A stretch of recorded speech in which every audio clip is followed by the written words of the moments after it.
talking about being able to overcome that drought in the second and third quarters from long range and being able to spark it back up on pages 3 and the 4th, which ended up kind of carrying you guys momentum-wise down the stretch. Yeah, the word drought kind of seems like an understatement. 0 for 10 and 0 for 10 back-to-back quarters, that is not something that we're used to. But, you know, we talked about it over on the bench. We've missed 20, so eventually we got to start making them, and that's exactly what Paige Longwoods did. She gave us that momentum, and you could feel it, right? As it went through the net, it kind of sparked something. There was a little bit of a momentum shift, and that was really good for us. Talk about the defense being able to maintain that lead while you guys are struggling on offense. Yeah, that's huge. They're a great offensive team, and there's, like we've said throughout the year, there's going to be nights when your offense isn't where you wish it was, and you got to bring your defense every night. That's something you can control no matter who you're playing. So we did a great job executing down the stretch, and ultimately I think that might have won the game for us. How big was free throws in this game? Obviously, you guys are struggling from actual scoring in the field. You guys get, was it 12 of 18 total, or no, 20-22. Maddie makes 9 of 10. How big is that, being able to score with the clock not in motion? Yeah, they were letting us play a little bit more physical than we're used to, but once we did get to the line, you know, I think we saw some shots fall through the net. That sparked some confidence. Just little things like that are what kept us in the game for the long run, you know. You're making your free throws, you're staying solid on defense, and then you hold on just long enough to pull it out in the end, and that was big for us. Mikaela, from 4 for 5, from 3 to 0 for 20. Were you all getting the same shots? You know, it felt like we had wide open looks. We talked about it. They were the looks we wanted. They were the looks we get every day in practice. They're the looks that we're looking for when we're running those specific plays. So, you know, we just didn't knock them down tonight, but next game will be a different story, hopefully. What are the other nights where you're hitting from 3, where you're not making any other shots? Like, how does that affect your game offensively? Offensively, you know, you just got to power through. We have a great team of, you know, 7 or 8 offensive threats. So it's not, you know, we're used to one girl maybe struggling, having an off night. Tonight it kind of felt like we all had an off night, but just, I mean, we got the win. And so if you can shoot it that poorly and come out on top, then that kind of, you know, gives you a different kind of confidence, but confidence in that. Talking about that, what does it mean to be able to struggle like this but still get that win against a high-quality opponent? That's what you talked about that right after the game. When you go 0 for 20 like that, and I mean, UCM is a great team. They are a great offensive team. They are a great defensive team. They're very sound and fundamental, and so, you know, it does. Like I said, it gives you a little bit of a weird kind of confidence. You know, you go out and when we were walking down here, I said, I can't believe we, played that bad and won. So it does. It gives you a little bit of confidence moving forward. Do you guys feel you match up well with UCM?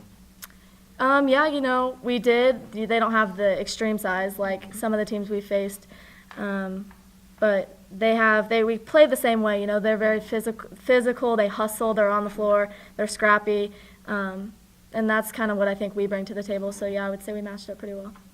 Maddie, you were getting pounded down low, whether on defense or, you know, hard for you to get a shot off down low. Just talk about the physicality of the game and kind of how that wears on you. Well, you know, it's tough being down there, and I mean, me and that girl are about the same size, so just banging around, and we knew it was going to be like that, and I should have powered through it better and maybe gave some pump fakes, but it's all right as long as our team pulled it out in the end. So. Maddie, when I was talking to you yesterday, you know, brought up the height too, and you responded, you know, you got to play tough like you had all season long. You learned all your points basically at the free throw line. So what was it like underneath offensively for you, where the only way you could get your earn was that free throw? Yeah, it was tough because usually I can like make a move and get an open shot, but even when I pump fake, she was still right there, and I just threw it up, and so I made some mistakes with that. But I mean, I've been working on my free throws every single day, so it's finally starting to pay off. And when you come back down with the double-double, going double figures and the rebounds, I mean, battling the paint like that, how did that feel?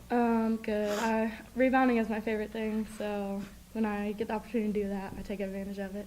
Yeah, but like LeBron headband type game? No. I couldn't recognize I it. just like to cover my ears. I don't know. It's comfortable. She does too.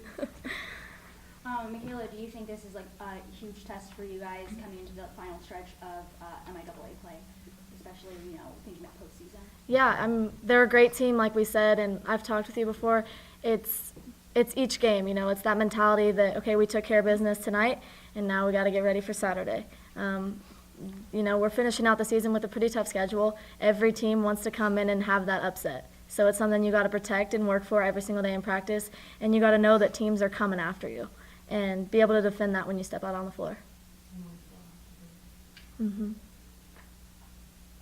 So what does that feel like? You have a game like today, offensively, like you said, you got to struggle from long range. You got to play Central Miss one more time and after 4. So what's kind of the message after the game between the team and coach? Right now, we're just trying to enjoy the fact that we struggled and came out on top. Tomorrow we'll get after it and start our scout on SBU. And we play UCM again, but that's not something we're going to think about until that time rolls around. And it will be a big game when it comes, but right now our eyes are locked in on SBU and the next game ahead. Well, tonight was just a grinder. 2 good teams, and I thought both teams had stretches where they played really well. And the 0 for 21 stretch by us from the 3-point line was just mind-boggling. But we made them when they counted. I think we hit our 4 out of the first 5, and we made 4 out of our last 5. And in between, it was pretty ugly. I've never seen anything like it. But to our kids' credit, we just hung in there and made a couple plays down the stretch. How much of a relief was it? I saw you throw your hands up when Paige finally connected on her second attempt in the 4th. Just team-wise, being able to get over that mental hump of, not making a shot from the perimeter for 2 quarters. Oh, yeah, we needed it. I'm not Catholic, but I almost gave the sign just because I was – oh, man. But, yeah, no, the good Lord shined down on us there, and Paige hit a big one and got us going a little bit because I think she had airballed her first couple, and she's a good shooter, but that was a big momentum lift for us. You talk about Paige being, your MVP of the season. So when she does hit those shots and when she does make those plays, how pumped up are you and your team? Well, I'll tell you what, there's nobody that deserves it more than Paige because she's just a hard worker. She's, like you said, she's done all the dirty work for us for 4 years and really never gets the big headlines, but she's always producing and doing her job and guarding very well on the defensive end. And so, yeah, for her to hit one, the kids feed off of that because they know how hard she works and kind of the, what do they call it, the unsung hero. Talking about working hard, talk about Madison's night out there. Obviously, she didn't do a whole lot on the field, but she knocked down 9 of 10 free throws and grabbed those 10 rebounds, which obviously really helps, especially for coming on the offensive end. Well, she only got to play 5 minutes the first half, got in some foul trouble, and then got a little frustrated trying to force a few things early in the 3rd. But, for her to make 9 out of 10, because it's usually, I think she's around a 58% free throw shooter. And, a couple of the other games that were close that we lost, we really struggled from the line. So this is a big step for our team mentally, just that we can make free throws. Even Athena was 2 for 2. Shelby 2 for 3. Paige Lundwitz hit 2 big ones late again. So to go 20 for 22 is a huge step in the right direction for us because it's one part of our game we've really struggled at this year as a team. How key was that in this game when you guys weren't connecting from the perimeter? You guys were still able to score with the clock stop. Yeah, it's huge, especially against good teams. You got to be able to score from the line, and it was a sight to see, and we were pretty excited about it.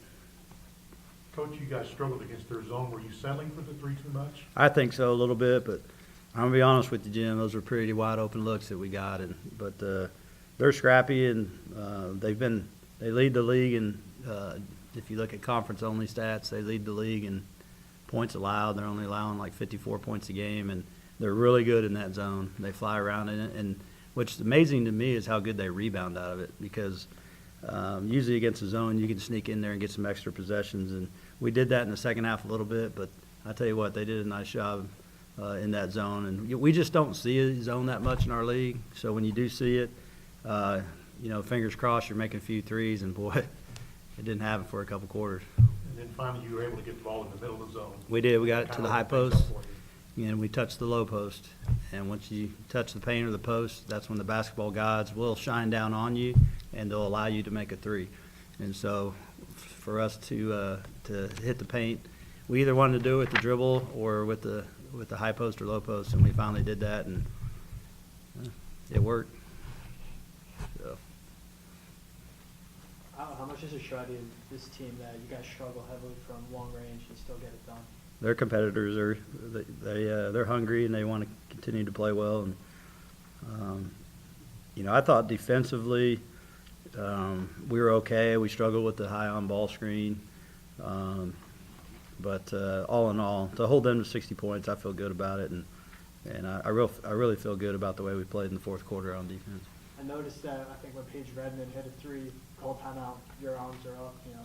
Yeah, I mean, you got to know when they set that screen, you got to know you got to come out hard because she's one of the best shooters in the league. And that, you know, we just missed an assignment there that in a part of the game we really can't afford to do that. But our kids responded, and we're out there the next couple times.